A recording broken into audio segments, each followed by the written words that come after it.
비전 연결 10. 선악을 아는 일에. 오늘은 선악을 아는 일에 대한 주제로 이야기를 나누고자 합니다.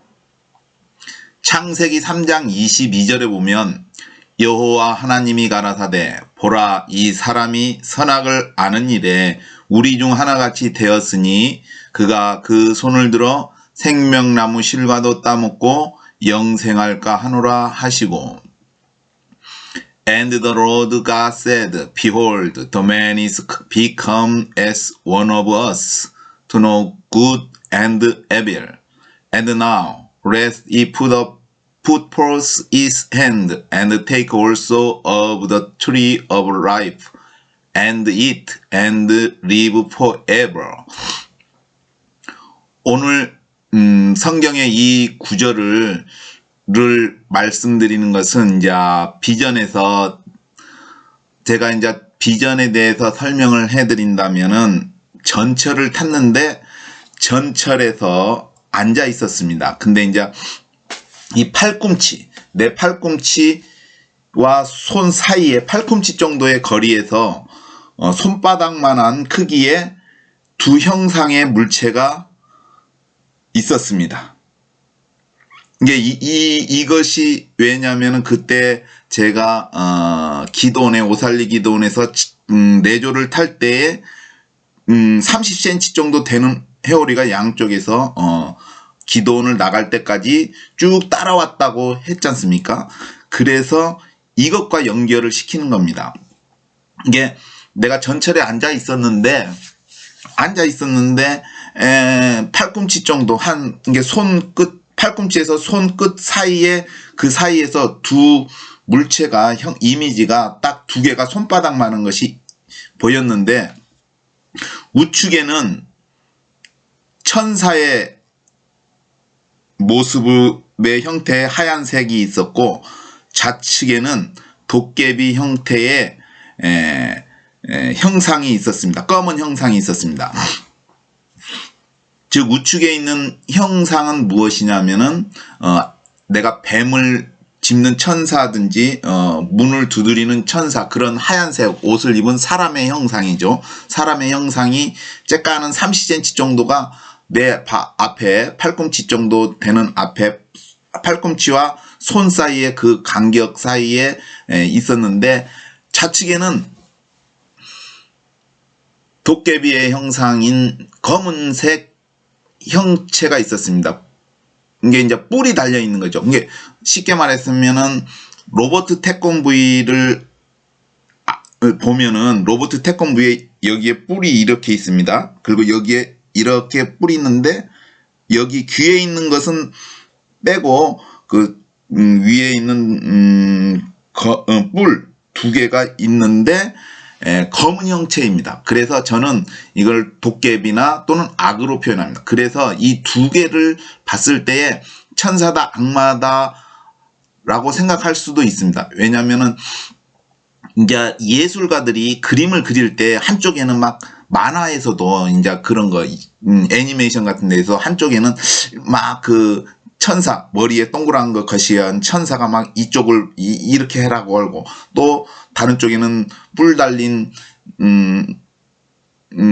마귀가 삼지창을 들고 꼬리에는 이제 꼬리가 있고 하면서 이쪽으로 하고 서로 양쪽으로 하지 않습니까? 그래서 제가 생각할 때 예술가들이 그냥 그린 게 아니다. 이런 예술가들이 어떠한 이러한 것들을 보고 자신들이 그걸 그리지 않았나 하는 생각을 해봅니다.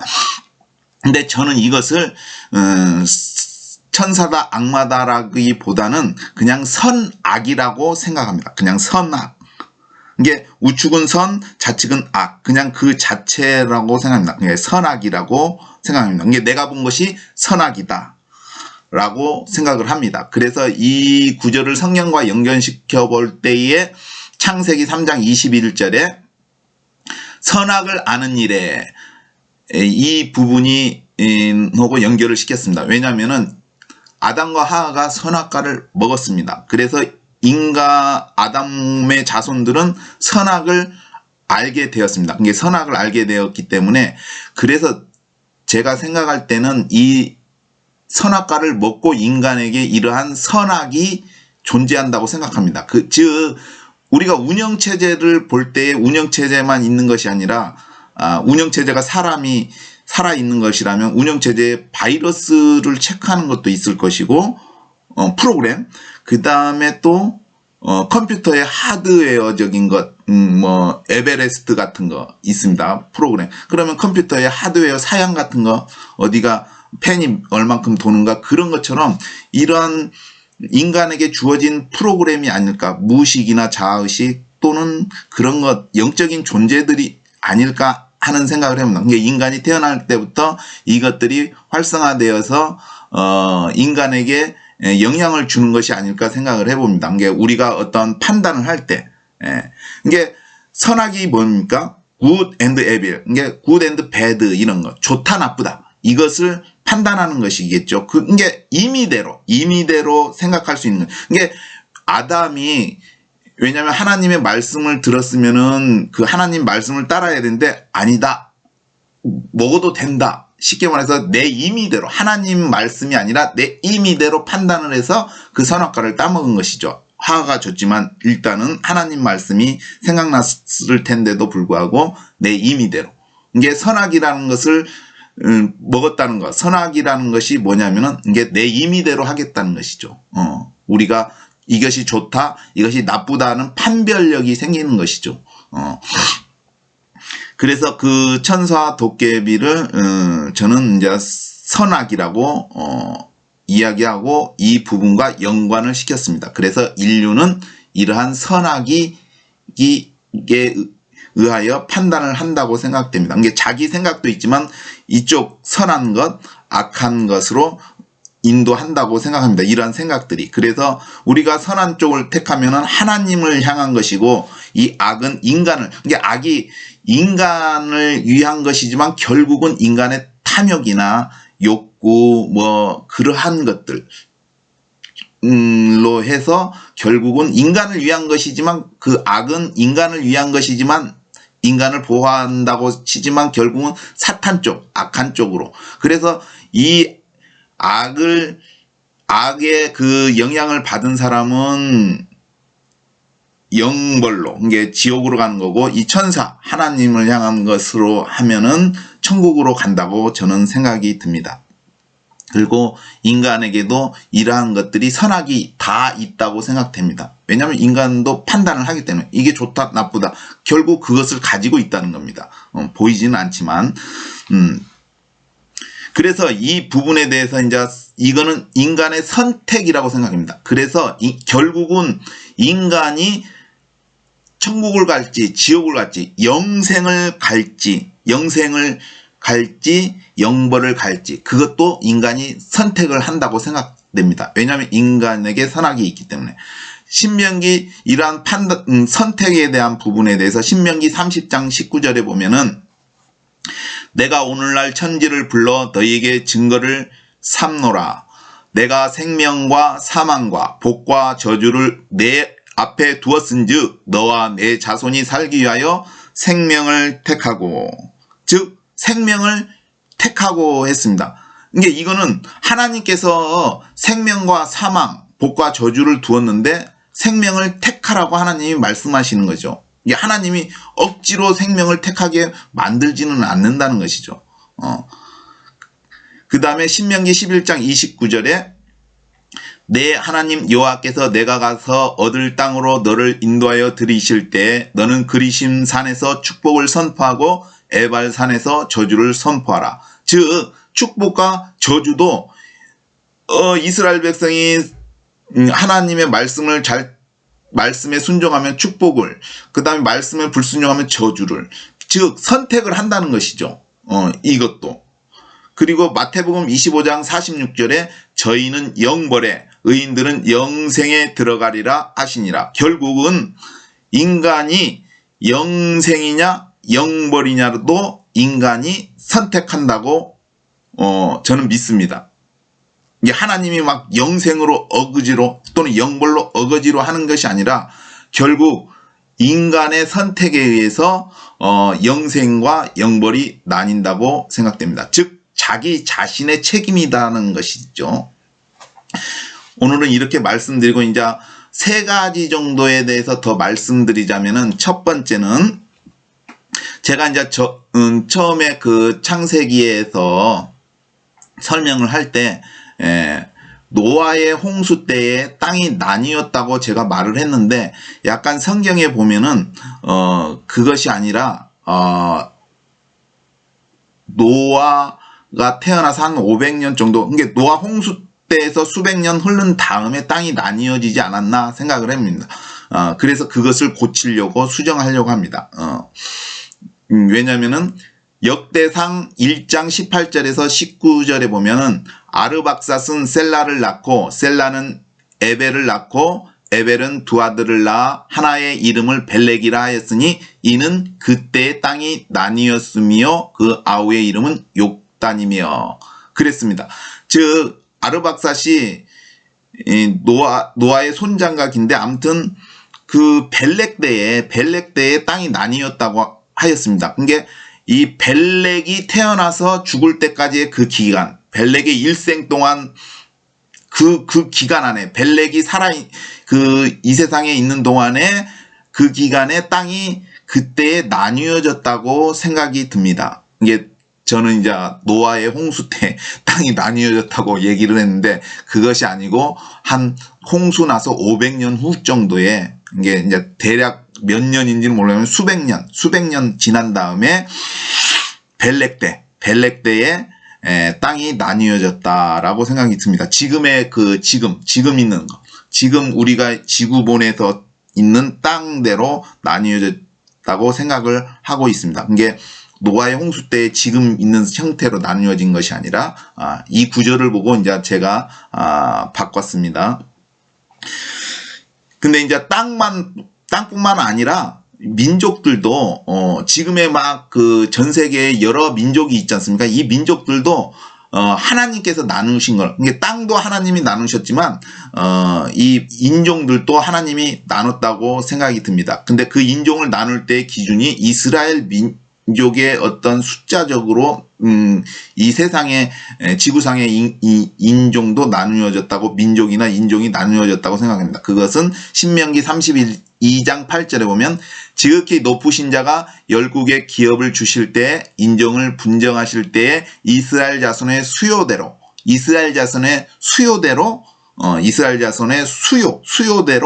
민족들의 경계를 정하셨도다. 이게 이 지구상의 민족들이 인종이나 민족이 그냥 막 생겨난 게 아니라 이스라엘을 기준으로 해서 생겨났다고 생각됩니다. 그래서 이스라엘이 기준이죠. 그래서 땅이 나뉘어진 것은 노아의 홍수 때가 아니라 수백 년 후에 땅이 나뉘어졌다라고 생각을 합니다. 이 부분 이제 제가 잘못 설명드린 것, 노아의 홍수가 아니라 수백 년 전. 이제 두 번째는 무엇이냐?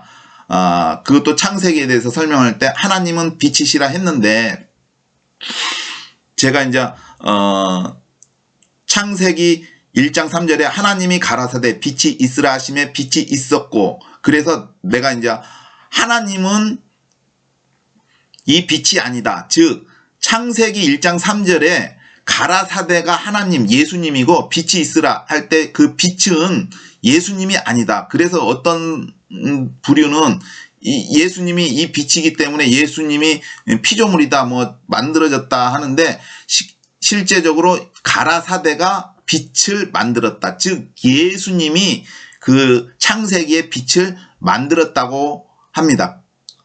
그래서 이 빛이 예수님이 아니다, 하나님이 빛이 아니다라는 말이 아니라 그 창세기의 1장 3절에 나와 있는 그 빛은 하나님이 아니다라는 얘기죠. 그게 어떤 의미냐면은 이제 근데 하나님은 빛이시라고 했는데 그럼 창세기 1장 3절에 그 빛이 하나님이 아니면은 그럼 하나님이 빛이 아닌가? 하나님은 빛이 맞습니다. 내가 하나님이 빛이 아니라는 게 아니라 창세기 1장 3절에 그 빛이 하나님이 아니다. 그거는 인공태양이다. 즉 우리가 태양을 보고 달을 보고 할 때 섬기잖아요. 달에다가 막 그 기도하고 태양신이라고 해가지고 태양을 섬기는데 이거는 피조물을 섬기는 거예요. 우리가 이 기독교인들은 이 태양을 만드신 분이 계신다. 그분이 하나님, 예수님이시다. 달도 만드신 분이 계신다. 그분이 예수님이시고 하나님이시다.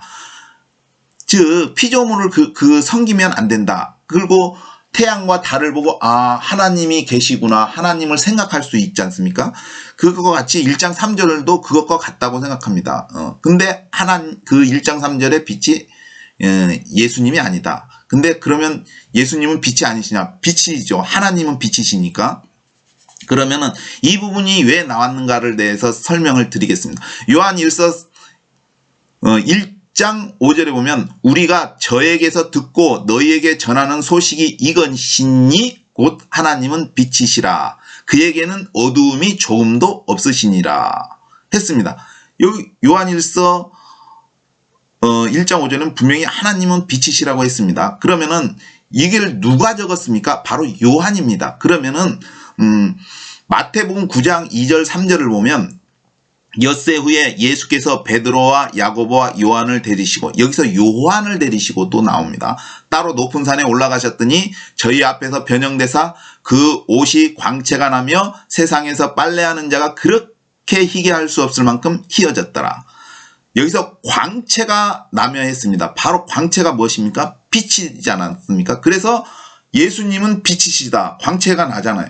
이게 하나님은 빛이시다. 이 말이 누가 봤습니까? 이때 요한이 본 거예요. 베드로, 야고보, 요한. 그래서 요한 1서에 요한이 이것을 적은 겁니다. 그래서 왜 어둠이 조금도 없냐? 예수님이 자체에서 빛이 나기 때문에 우리는 햇빛을 받으면 그림자가 생기잖아요. 왜냐하면은 햇빛을 받으면 우리 인체를 통해서 그 빛이 이제 뒤에는 안 보이니까 그림자가 생기는데 예수님께서는 그 옷 자체가 태양보다 더 밝은 빛이 되니까 그림자가 없어요. 예수님께. 그래서 그에게는 어두움이 조금도 없으시니라 이렇게 표현하는 걸로 알고 있습니다. 똑같은 말씀에 누가복음 9장 28절 29절에 보면 이 말씀을 하신 후 8일쯤 되어 예수께서 베드로와 요한과 야고보를 데리시고 기도하시러 산에 올라가사 기도하실 때 용모가 변화되고 그 옷이 휘어져 광채가 나더라. 여기서도 요한이죠. 그러니까 베드로, 요한, 야고보가 올라가서 예수님의 그 변화된 모습을 봤는데 그 옷이 휘어져 광채가 나지 않습니까? 빛이 나는 거예요. 그게 하나님은 빛이시라고 요한이 얘기한 겁니다. 요한 1서 1장 5절에. 그리고 그 빛이 태양빛보다 밝기 때문에 뭐냐면은 그림자가 없는 거예요. 그림자가 없는 거예요. 이게 그래서 어둠이 조금 더 없으시니라 하고 요한이 말한 것으로 생각해 볼 수 있습니다. 그래서 하나님이 빛이신데 그 창세기 1장의 그 빛과는 다르다. 그 빛은 그 빛이 아니다. 이게 하나님은 빛은 맞는데 그 말씀을 드리고 또 여기서 이 부분을 생각해 볼 때 예수님이 왜 베드로, 요한, 야고보에게 이 모습을 보여주셨냐면 이것은 예수님께서 부활하실 때의 모습을 미리 보여준 겁니다. 예수님이 부활하실 때의 모습을 미리 보여준 것이고 그래서 인자가 죽은 자 가운데서 살아나기 전에 본 것을 아무에게도 이르지 말라고 한 것이죠. 즉 죽은 다음에 예수님이 부활하신 다음에 변화산에서 변화된 것을 말해도 된다는 거죠. 그게 예수님이 부활하실 때의 그 부활하신 후의 모습을 미리 본 거예요. 그리고 이 부분은 모세가 여호와의 영광을 주님의 영광을 보여달할 때 그 반석에서 그 본 것과 같은 맥락이고 이거는 또 어떤 의미가 있냐면은 바로 휴거 때에 죽은 자들이 살아나고 그 다음에 생존한 자들은 변화된다고 했지 않습니까? 눈 깜짝할 사이에 예수님과 같이 이런 모습으로 변화된다고 생각합니다. 그게 옷이 막 변화되는 거겠죠. 그 모습을 말하고 있습니다. 그것은 또 무엇이냐? 빛의 자녀라는 것이죠. 휴거 때에 변화되는 사람들은 빛의 자녀이다. 그럼 빛의 자녀이기 때문에 아버지는 누구냐? 바로 예수님이 아버지의 의미가 되는 것이죠. 예수님은 세상의 빛이다. 나는 세상의 빛이다고 예수님은 세상의 빛이라고 말씀하시고 있습니다. 그런 의미를 말하고 있습니다. 그래서 여기서는 이제 그 빛에 대해서 하나님은 빛이시다에 대해서 말씀을 드렸습니다. 그 다음에 이제 세 번째는 무엇이냐? 이제 아까 선악과 사건에 대한 그 부분에 대해서 이제 설명을 하려고 합니다. 이것은 무엇이냐? 영생을 주시는 유일한 분은 예수님 뿐이라는 얘기죠.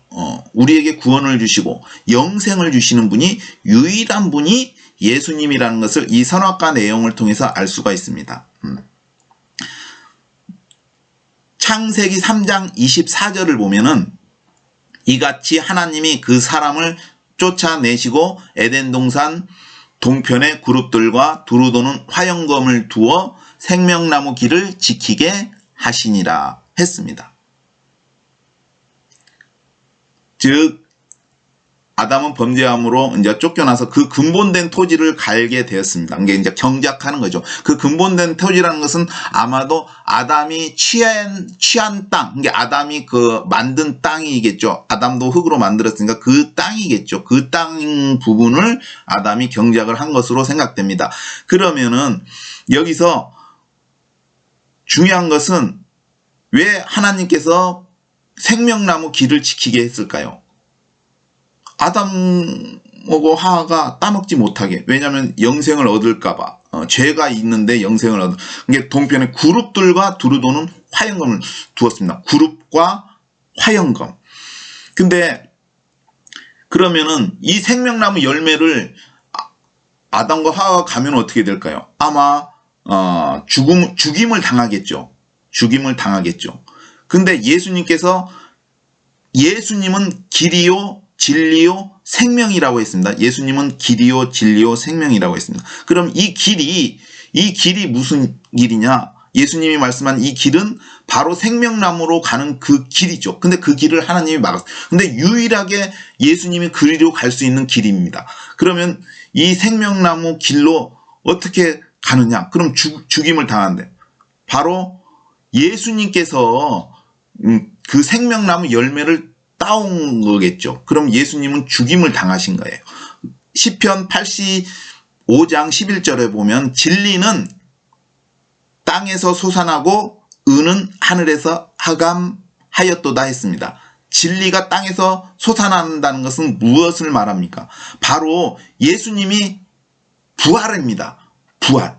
이게 예수님께서 땅에서 솟아난다는 것은 예수님께서 죽으셔야만 했지 않습니까? 십자가에서. 이게 생명나무 열매를 따오려면은 거기 가면은 죽기 때문에 예수님이 그 죽으신 것이죠. 이게 진리는 땅에서 솟아나고는 예수님이 죽으셨으니까 땅에 무덤에 묻히셨지 않습니까? 그런데 그건 이제 우리에게 생명나무 열매를 따러 가면은 죽지 않습니까? 예수님이 죽으신 것이죠. 그렇기 때문에 진리는 땅에서 솟아난다는 것은 예수님의 부활을 의미하겠습니다. 그래서 진리가 무엇이냐면은 예수님의 부활이 바로 진리입니다. 예수님이 살아나셨다. 부활하셨다가 진리인 것입니다. 그럼 의는 하늘에서 하감하셨도다는 무엇을 말합니까? 바로 예수님이 승천하시고 50일 후에 성령님께서 임하셨습니다. 성령님이 임하셨다는 것은 어떤 의미가 있습니까? 바로 의가 하늘에서 하감하셨다는 겁니다. 그 성령님이 우리에게 임하였다는 것은 의가 하늘에서 하감하였다. 이 의라는 것이 그냥 얻은 게 아니라 예수님께서 보내주신 것입니다. 이 의라는 것이 예수님께서 보내주신. 그런데 이 의의 구약의 제사적인 의미가 있습니다. 1년에 제사장이 성소에 들어가서 지성소에 피를 7번 뿌리고 나와서 백성들에게 피를 뿌립니다. 그러면 백성들이 죄가 사해지는 것입니다. 즉 백성들에게 이 피를 뿌릴 때에 이스라엘 그 백성들이 죄가 사해지는 것이죠. 그 이스라엘 백성들의 피가 뿌려졌다는 건 무엇을 말합니까? 바로 의가 하늘에서 하감하였다. 즉 성령께서 임하였다는 것이죠. 그래서 그 의를 얻는 것이죠. 우리가 그 의로워서 의를 얻는 것이 아니죠. 지성소에 들어가서 나와서 피 뿌림을 받았을 때 의로운 것이죠. 근데 이 의라는 것이 예수님께서 생명나무 열매를 주셨다는 것이나 마찬가지입니다. 이게 그것은 뭐냐면은 요한복음 10장 28절에 내가 저희에게 영생을 주노니 영원히 멸망치 아니할 터요 또 저희를 내 손에서 빼앗을 자가 내가 저희에게 영생을 이게 영생을 주는 생명나무 열매를 주신 것과 같은 의미가 되는 겁니다. 의가 하늘에서 하가만 그러면은 이제 시편 85장 10절에 보면은 긍휼과 진리가 같이 만나고 긍휼과 진리가 같이 만나고 이것은 요한복음 8장 10절에 보면은 예수께서 일어나서 여자 외에 아무도 없는 것을 보시고 이르시되 여자여 너를 고소하던 그들이 어디 있느냐 너를 정죄한 자가 없느냐 대답하되 주여 없나이다. 예수께서 가라사대 나도 너를 정죄하지 않으니 가서 다시는 죄를 범치 말라 하시니라 했습니다. 즉 생명나무 열매를 따먹으러 가면 죽어야 되지 않습니까? 근데 예수님이 대신 죽으신 것이죠. 십자가에서 죽으신. 그러면은 여기서 예수님께서 그 아까 여자는 분명히 죽어야 되는데 왜냐하면 막 사람들이 몰려서 여자를 돌팔매질로 죽이려고 했는데 예수님께서 면케하신 거지 않습니까? 근데 이 여자가 예수님께서 말하는 너를 고소하던 그들이 어디 있느냐는 이게 창세기를 딱 보면은 연상되는 게 아담이 화를 고소하는 것이 아닌가 하는 생각. 요즘 시대에도 막 남편이 아내를 고소하고 아내가 남편을 고소하고 그런 일이 마찬가지로 하나님이 주신 저 여자 때문에 내가 선악과를 따먹었습니다 라고 말했을 때 이거는 아담이 회개를 하지 않는 거잖아요. 나는 아담이 무릎 꿇고 하나님 용서해 주십시오. 제가 잘못했습니다. 죽을 죄를 지었습니다. 하면은 하나님이 내가 생각할 때는 하나님이 선악과 따먹은 다음에 아담한테 생명나무 열매를 주지 않았을까 하는 생각을 해봅니다. 그래서 아담이 회개를 안 했어요. 하와를 고소한 거나 마찬가지예요. 예수님께서 여자여 너를 고소하던 그들이 어디 있느냐. 아담이 하와를 여자 때문에 내가 먹었습니다. 하나님 앞에서 하와를 고소한 거 아니에요.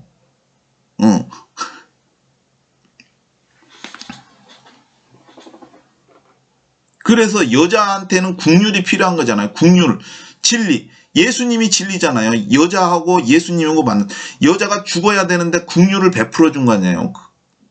이게 그 생명나무 열매를 얻으려면 죽어야 되는데 여자도 죽어야 되잖아. 돌말. 근데 하나님께서 생명을 주신 거예요. 여자가 이게 예수님이 대신 죽으셨지 않습니까? 이게 생명나무.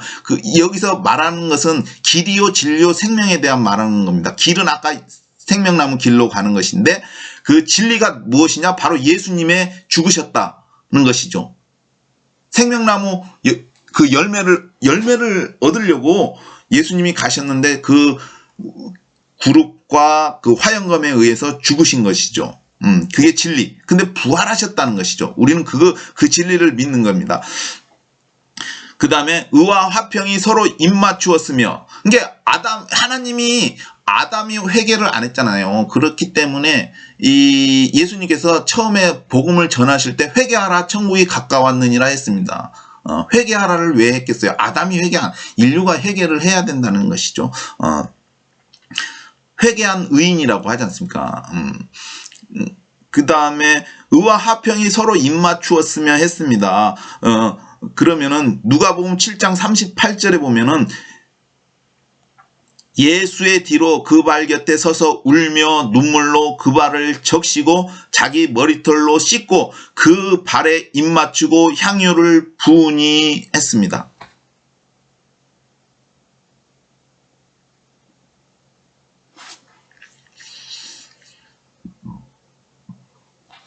글쎄요, 이 여자가 입맞추었지 않습니까? 예수님이 의고 화평, 여자가 입맞추었. 이게 입맞춤으로 내가 이제 맞추다 보니까 여기를 찾았는데, 예수님 발에 입을 맞추었지 않습니까? 여자가 향유를 붓고. 회개한 거 아니에요. 회개한 거.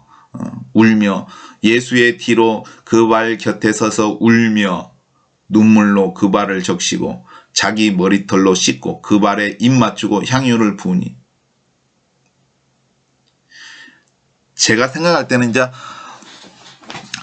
하와가 어떻게 했을까? 하와도 나는 잘못이 없어요. 뱀이 자꾸 꼬드겼어요. 근데 하와가 회개를 했다면 어떻게 했어요? 이 여자 같은 거죠.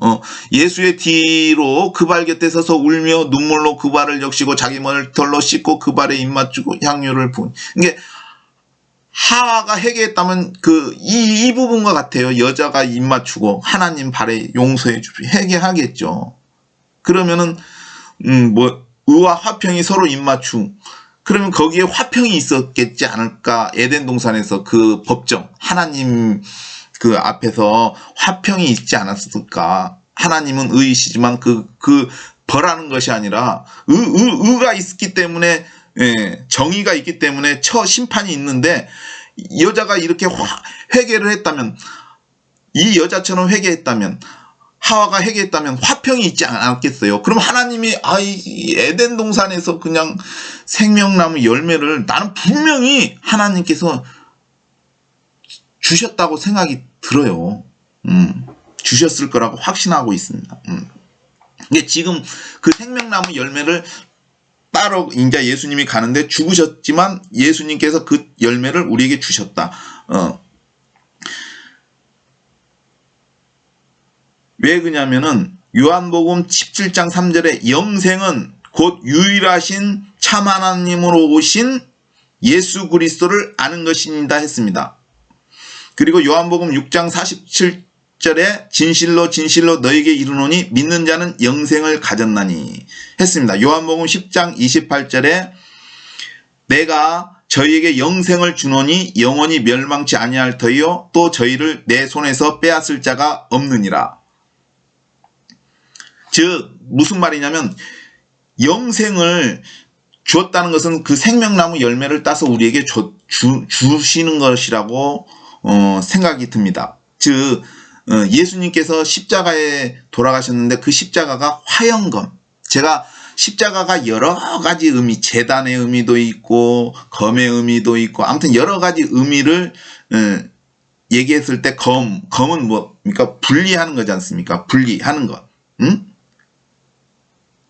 정결하고 부정한 것 분리하듯이 구원과 받는 사람과 구원받지 못한 사람, 영생과 영벌을 분리하는 거라고 생각됩니다. 근데 예수님이 그 화영검이 그 십자가의 의미가 있다고 생각합니다. 예수님이 생명나무 열매를 얻으려면 거기를 통과해야 되지 않습니까? 예수님이 그래서 화영검, 그 십자가에 죽으신 것이죠. 왜냐면은 하나님이 지켰는데 이제 그걸 예수님께서 따오기 위해서는 거기서 그리고 그룹들이 있지 않습니까? 그룹이 딱 있는데 언약궤에 보면은 그 그룹이 있지 않습니까? 그 그룹 두 그룹이 있지 않습니까? 바로 그 언약궤가 십자가예요. 십자가와 언약궤는 동일시되는 겁니다. 이게 하나님 전인데 이거는 성소 안에서의 하나님 앞이지만 그 그룹은 십자가는 밖에서 하나님 앞이지요. 이해하셨죠? 그렇기 때문에 예수님께서 길이요 진리요 생명이라는 것은 그 생명이라는 거예요. 생명나무의 열매. 그 생명나무 열매를 우리에게 주시는 분이 예수님이라는 것이죠. 그래서 내가 저희에게 영생을 주노니 했습니다. 즉 예수님이 영생을 준다는 것이죠. 예수님이 영생을 주신다는 것이죠. 그리고 예수님은 부활이요 생명이라고 했습니다. 부활이요 생명. 즉 예수님은 그 생명나무 열매를 따갖고 오기 위해서 죽으셨지만 화영검 그룹 위에서 그 십자가에서 죽으셨지만 따갖고 다시 오신 거죠. 살아나셨으니까 다시 그 열매를 우리에게 주시는 것이죠. 그래서 부활이요 생명인 것이죠. 예수님이 부활이요 생명. 이 부활이요 생명이 바로 영생이라는 것입니다. 그래서 예수님 외에는 우리에게 영생을 주실 수 있는 분이 없다는 것이죠. 그래서 사도행전 4장 12절에 베드로는 이렇게 다른 이로서는 구원을 얻을 수 없나니 천하 인간의 구원을 얻을 만한 다른 이름을 우리에게 주신 일이 없음이니라 하였더라. 즉 예수님만이 우리에게 영생을 주신다. 믿는 자에게 요한복음 6장 47절에 진실로 진실로 너에게 이르노니 믿는 자는 영생을 가진. 믿는 자는 우리지만 누구를 믿느냐? 바로 그리스도 예수님을 믿는 것입니다. 예수님을 믿어야만이 영생을 얻을 수 있다는 것이죠. 예수님 외에 다른 것을 믿는 것은 다 이단이고 사이비인 것입니다. 우리에게 영생을 주셨고 또 주시고 줄 수 있는 분은 오직 예수님이시다. 오직 예수님뿐이다. 이렇게 결말을 맺습니다. 예수 믿으라는 것이죠. 예수님 믿어야 구원받는다. 영생을 얻는다는 것입니다. 이상 비전 연결 10 선악을 아는 일에 대해서 말씀드렸습니다.